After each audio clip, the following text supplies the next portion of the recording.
siya. Hello! Oh, saan po kayo galing? Ipaglibing doon sa kumari ko, madam. Oh, kumusta na kayo, Nanay Antonina? Ako na lang mag-isa. Oo nga, wala na si tatay.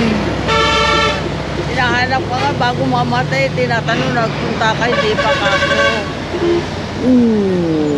Talagang nakahiga na po siya? Oo, naka-diri ako sa ospital.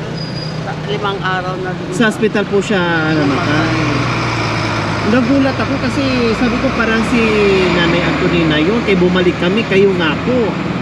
Naglalakad kayo. Opo. Malayo po ba yung nilakad nyo? Pinanggalingan nyo? Sa kabila pong kalsada, pagpuntang Asingan. Diyos ko, ang layo na nilakad nyo po pala, Nanay Antonina. Okay, sakay na kayo dito. Saan tayo pupunta po? Ha? Sasakay ako sana. Mamasyal. Saan? Kahit saan. O halip po kayo, papunta po tayo doon sa inyo.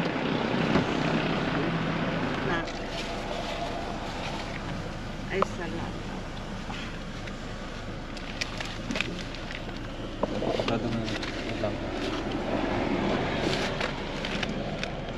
So ayan po mga kabayan, papunta sana kami ng Tayog, no, at si Nanay Antonina nadaanan namin kasi galing daw siya nakikipaglibing, mga kabayan, naglakad, no. Akala ko ay hindi siya, kailang sabi ko balikan natin, parang si Nanay Antonina talaga yon. Ayun nga, siya nga po mga kabayan, at namatay na yung kanyang mister na si Tatay Alberto po mga kabayan, no. Sabi pa nga ni Nanay Antonina, hinahanap daw ako nung bagong nalagutan ng hininga. Kailang nung time na yun mga kabayan, hindi tayo nakabalik, no, at nakapunta dahil no, ibang probinsya po tayo noon, kaya mahirap po talaga pag malayo tayo, hindi tayo basta-basta makabalik o mabalikan yung mga ganitong sistema.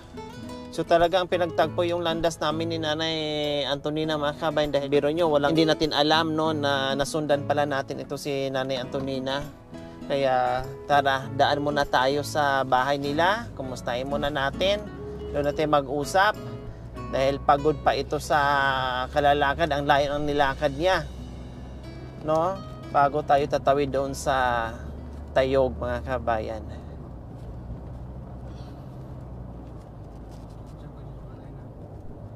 Sino kasama niyo po sa bahay, Nanay Antonina? Ako lang po pag mag-isa sa gabi. Wala kayong apo na kasama niyo po dyan o anak? May pupunta sila po pag araw, pag hapon uuwi sila. Oh, so ayun nga yung bahay ng mga kabayan. Oh, doon tayo sa unahan. May anak silang maliliit. Balik tayo dito sa bukid ni Nanay Antonina. Diyos ko, oh, ayan yung katuray. Ang dami ng katuray, Nanay Antonina. Oh.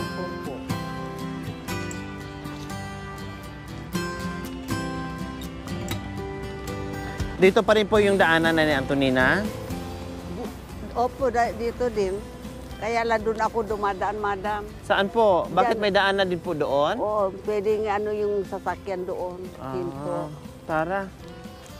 Kaya nyo po diyang bumaba? Opo. Pag upo lang ako.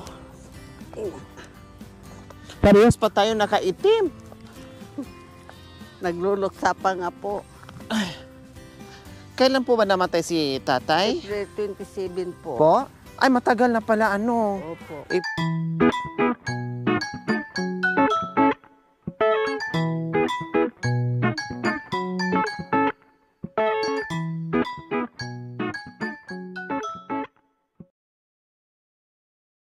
Sandali po.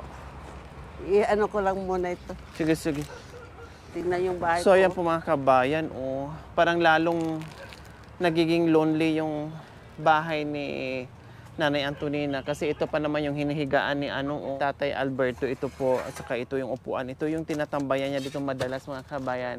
Pag nadadatnan natin siya, dito lang nakahiga, dyan nakaupo. Tapos si Nanay Antonina, kung wala doon sa bukid niya, naglalaba, kung ano-anong ginagawa ni Nanay Antonina. Kasi nga, siya na lang yung naghanap buhay. Kasi matagal na panahon na hindi na talaga makapaghanap buhay si Tatay Alberto. So ngayon, mag-isa na lang po siya dito. Nanay Antonina, kumusta naman po kayo?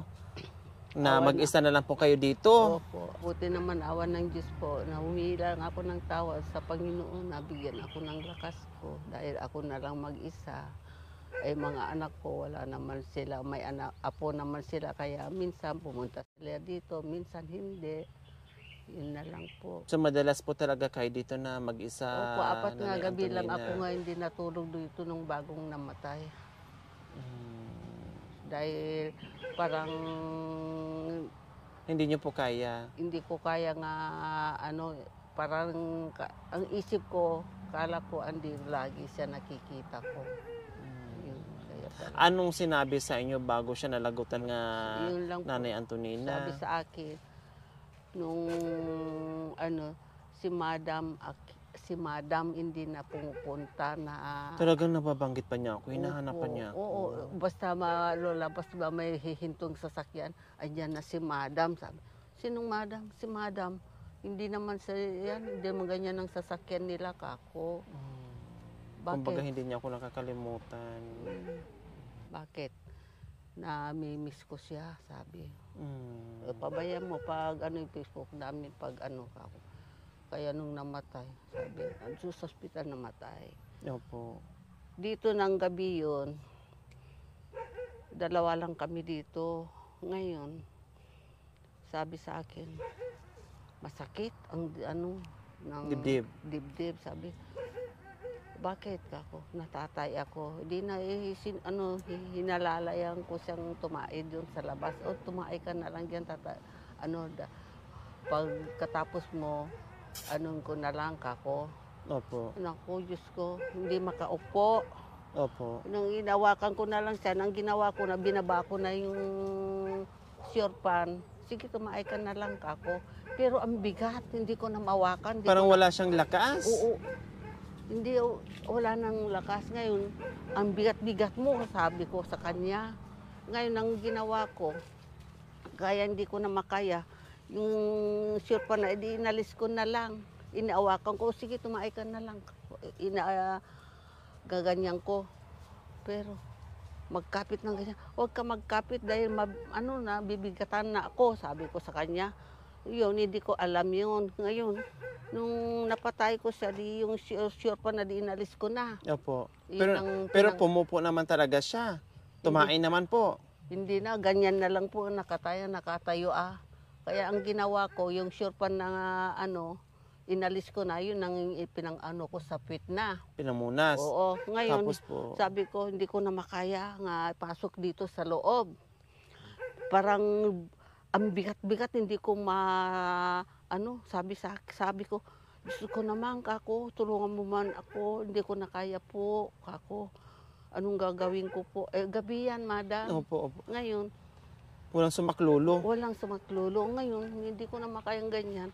Sabi ko, sige, umupo ka na lang dyan. Inalis ko doon linayo ko doon sa ng tae. Opo. Ngayon, ginawa ko, sige na, batakan na lang kita. Punta na lang tayo sa loob, sabi ko. Nakayanin na pong buhatin papunta doon sa Hindi loob. po, nang ginawa ko, hindi ko na makaya talagang bigat-bigat. Pero yung hindi na, Nagsasalita po siya. hindi na Hindi nagsasalita.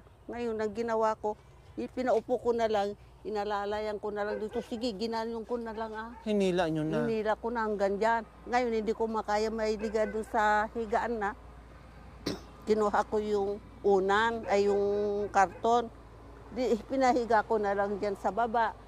Ngayon, sabi ko, ay nahapo, mate, Berting. Hindi na kumikibo yung mata na nagaganyan na lang. Sabi ko, Berting ako. Bakit? Lumabang ka, sabi ko sa kanya. Wala din, ganun nangyari. Ang ginawa ko, humiya ako ng suklulo dyan kahit hindi kami nag-uusap. Parang inano ko na lang yung kalubang ko, linakasan ko na lang. Ginising ko yung bata dyan. Linlen, Tintin. Ako, ante, bakit? Alam mo ba yung number nila doon sa kabila, yung mga apo ko? Opo, sabi. Ngayon, hindi ko matawagan sila, ante, apong, sabi. Opo. Ang ginawa na yung bata, ako na lang pupunta doon, apong ko. Bakit? Nahihirapan na si tatay mo, kako. Ngayon, ginaganyan ko na, hindi na nagpunta yung bata. Kala mo, ginanyan ko, mahina na ng ano. Wala ng Diyos pulso. ko, oh, patay na yata. Ayan pala, kamunti na namatay. Mabuti na iyabol dyan. Yung asma. Hindi nakahinga. Nanikip yung dibdib. Oo. Pero kinabukasan o nung gabi na yun, dinala niyo rin po sa ospital. Dinala nila Sinugod po. niyo po. Opo, dahil dumating na yung mga apo ko, yung manugang ko, pinaano namin doon. Ngayon, pinausukan nila doon. Ngayon, ang sabi yung doktor, hindi maano dito, nanay, sabi nila, ilipat natin doon sa Region 1. Yan ang sabi. Sabi ko naman, Madam, no, may sakripisyo pa maano dito muna. Serbaran niyo pa, yak ko na. O, awan ng Diyos, nung nagkamalay na siya. Okay naman siya, nagsasalita na po siya doon. Ngayon, nung ano pa kidaramdam mo, okay ka na tatay? O kilala mo ako? Hindi, Madam. Ayun, nakipag-usap. Nung ay okay, pwede na dito, sabi yung doktor. Ngayon, diyan na in-confine ng 5 araw. Ngayon, sabi naman yung doktor sa akin, nanay, sabi, pag pag 5 araw na yon, Opo. sabi sa akin, papa-strain natin sa tayo, parang tignan natin meron yung nagdaanan ng gamot na pinapainom, yun ang sabi. Pero yung araw yun, pinaliguan ko ng umaga, 2 kami sa anak ko. Ngayon, nung napaliguan ko siya, pinunasan ko na umupo doon sa may isang kama, bakante. Pero yung araw, tumataas na. Sabi ko dito, ako muna magpapainit, sabi. O sige kako, mamaya kako, pupunta kayo doon sa Tayog, papa-stray ka raw, yan ang sabi ko sa kanya. Naka-schedule. Oo. Ngayon sabi naman yung nurse sa akin, ng umaga yun, nanay, indiksyonan ko si tatay ng antibiotic para merong lakas nga pumunta sa Tayog, yan ang sabi. Opo. Sabi ko na, bahala kayo, Madam, anong mabuting gawin nyo. Yan, kunamat. Hindi, umuwi na ako dito, nagpaalam ako sa kanya. Mga bandang alas 10, alas 11 sila pupunta dun sa Tayog.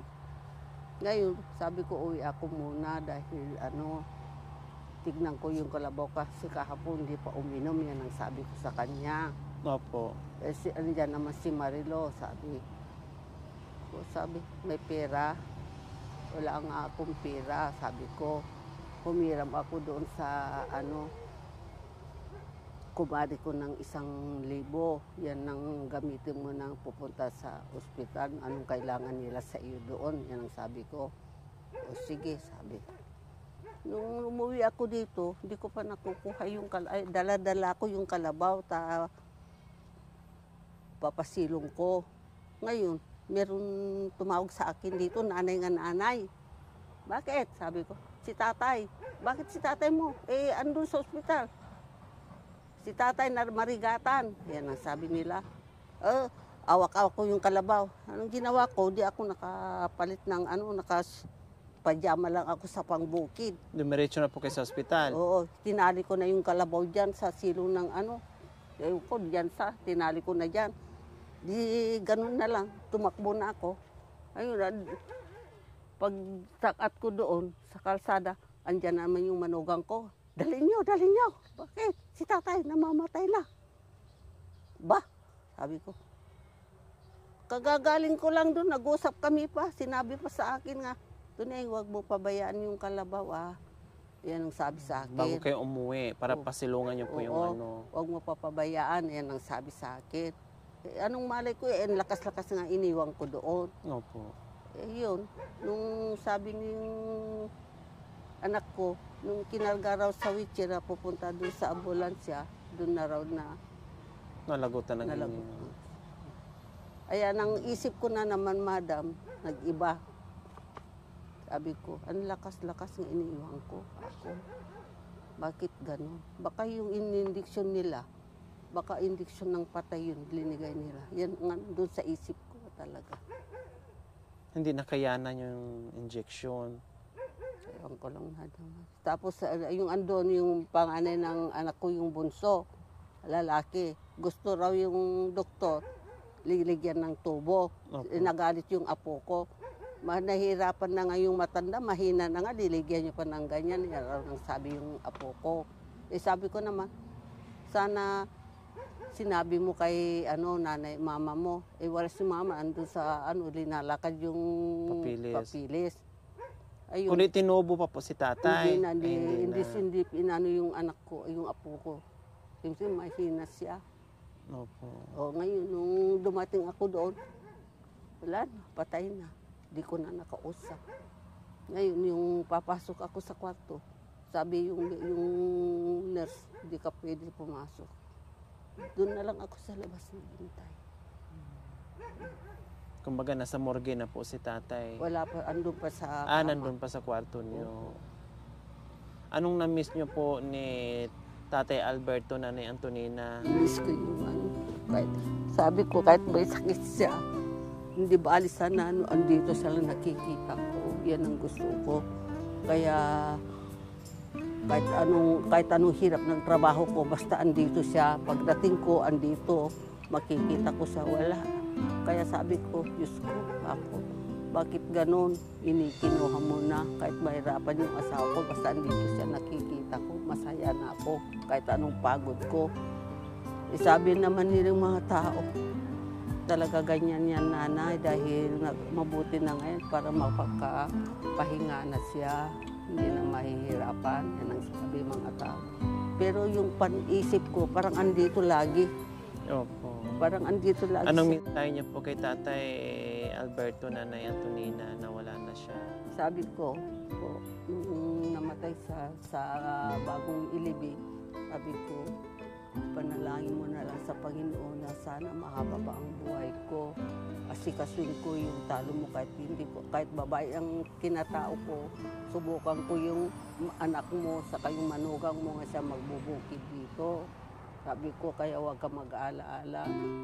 Sabi ko, yung kalabaw, hindi ko papabayan. Yung kalabaw, alam mo naman yan, ang sabi ko sa kanya. Dahil yan ang pinagbilin sa akin, madam. Kahit hindi ka kumain, basta makakain yung kalabaw. Yan ang importante sa kanya.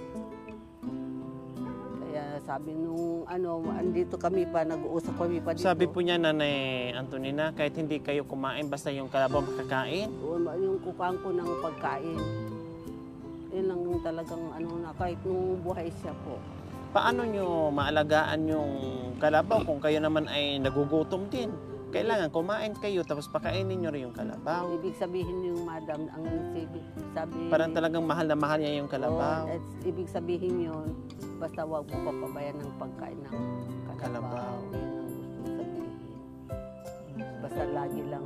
Saan po ngayon ang kalabaw, Nanay? Andun sa linigay ko. Bago ako umalis po, linigay ko na doon sa malapit ng silungan. Yo po. Dati kasi, kayo naghanap buhay, sabi nyo kanina, hindi ba yun mapapagod ako sa kaalaga o sa kakahanap buhay? Kahit may sakit si Mr. nyo, si Tatay Alberto, okay lang sa inyo. Basta buhay lang na nakikita nyo. Yun ang gusto nyo. Kaya ngayon, nahihirapan kayo, Nanay Antonina, kasi wala na siya. Pero ilang buwan na po, medyo nakaka-adjust na po kayo, Nanay Antonina. Medyo okay na po kayo ngayon. Opo, awa ng Diyos. Noon na po, pagdating ko dito, parang wala akong iyak ng iyak. Na pag andyan ako sa bukid, dinilingon ko dito, parang andito nakikita ko. Ayun, sabi, mabuti na ngayon nakauna ako konti-konti. Ngayon sabi ko naman, pag magpapakita ka naman sa akin, kako, gusto kita kausapin, yan ang sabi ko, wala naman po. Hindi naman siya nagpaparamdam sa akin. Hindi kayo natatakot kung sakali magpakita sa inyo? Hindi po. Gusto ko nga siya makausap. O halimbawa kung magpakita sa inyo si Tatay Alberto, anong sasabihin niyo po sa kanila? Tanungin ko po na kulang namin sa kanya, yung paglibing namin sa kanya, nagkulangan namin, anong kailangan na sabihin sa amin. Ayan ang gusto kong malaman. Maawa ng Diyos, wala naman. Yun man Siguro okay na siya. Alam naman niya yung buhay, alam niya yung hirap niyo, kaya siguro hindi na kayo inaabala, no? Tinitingnan na siguro kayo, ginagabayan niya. sinasamahan niya. Yun ang sabi ko sa kanya po, kahit ano ka ko, andito ka lang sana sa subaybayan mo ako, ako lang mag-isa dito ng gabi ka ko.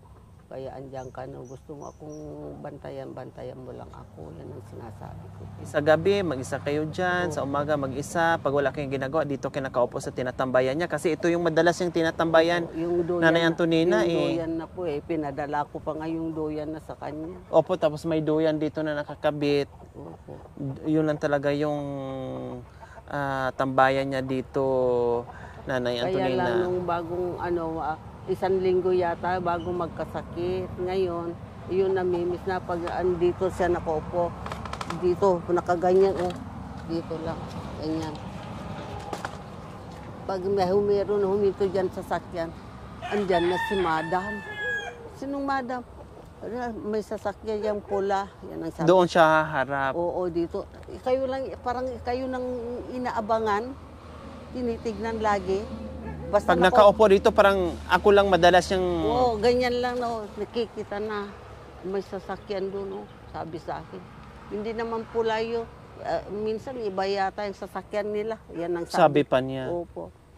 Hindi sila yan kako. Umihi lang yan.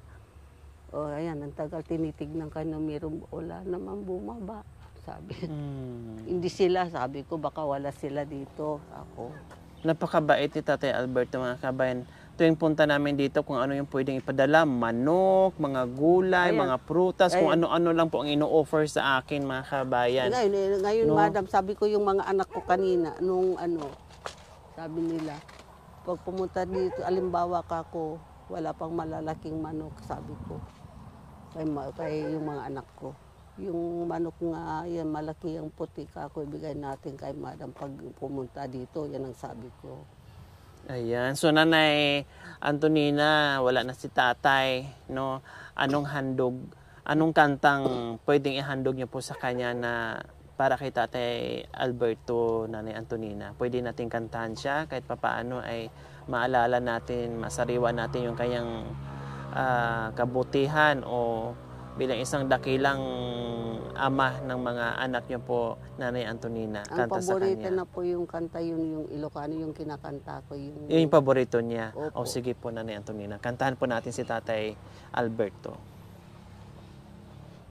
Ang Tiyempo ng Igaaw. O sige po. Ang tiyempo iti igaaw ken rabii nga nalinaaw intanton sadyay aglay laya jay tinga tibaybay nga nalahwa sadyay awan tiriga sadyay awan tidana sadyay awan ti mangranggas jay bye ket nalina nalaus nga gagarku no demteng kastoy nga tiyempo agtugaw kanto tuy takyag ko jay bye ket matmatam tu sadyay awan tidanak sadyay awan tirigat sadyay awan ti mangranggas jay bye ket nalinar intanto met ikan kanta tinalaos nga pinagayata danggayan tanto as gitara jay awes jay karyan nga bumaba sadyay awan tidanak sadyay awan tirigat sadyay awan ti mangranggas Joy, boy, boy, ket nalinaw. Ayan. Okay, Nanay Antonina. Meron din kaming handog sa inyo. Surprise na sa likod nyo. Ayan. Siyempre, may assorted groceries na kayo. May bigas at isang tray na itlog, Nanay Antonina. Malaking bagay po yan sa inyo, no? Mag-isa na lang kayo dito sa bahay kahit paano ay hindi niyo na problemahin yung pagkain nyo sa araw-araw. Siyempre, bukod pa yan, meron ka pang 1,000. Diba, Nanay Antonina? And belated condolence, no? Wag mo mawala ng pag-asa. Talagang ganyan, Nanay Antonina. Sabi nga nila ay may sakit si Tatay Alberto, siguro hindi na niya kaya. So ngayon masaya na siya kung saan man siya naroon, no? At wala na rin siyang pain na nararamdaman. 'Di ba, Nanay Antonina? Ano na lang, magiging okay na lang talaga tayo, no? Move on na lang tayo at ipagdasal na lang din natin siya. At syempre tuloy ang buhay, Nanay Antonina, gaya ng sinabi niya, bantayan at alagaan niyo po yung kalabaw niyo. 'Di ba po, Nanay Antonina? Pero pumayat kayo, Nanay Antonina. No, pumayat kayo siguro, syempre sa kaiisip ng lakay niyo. Sabi niyo nga pag nandito kayo, bigla lang kayo iiyak kasi pakiramdam niyo nandiyan siya sa tabi mo, nakikita mo siya, no? Talagang nakikita ko pa rin yung lungkot mo, yung pangungulila sa mahal yung Mr. Nanay Antonina. Maraming salamat po sa walang sawang pagmamahal, Kuya Nick and Ate Lara and Lovely Foyster. Maraming salamat po sa inyong ang puso. Naway pagpalain po tayo ng Panginoong Diyos sa araw-araw. Naway ibigyan po tayo ng kalakasan ng katawan sa araw-araw. Naway ibigyan po tayo ng mahabang buhay pong sa ganun. Marami po tayong matulungan na tayo sa mga kabayan. Huwag niyo po kalimutan, mag-share, subscribe sa aking YouTube channel, Lori Aquino Marita. Maraming salamat po. God bless us all. Bye po, Nanay Antonina. Ingat po kayo dito, Nanay Antonina.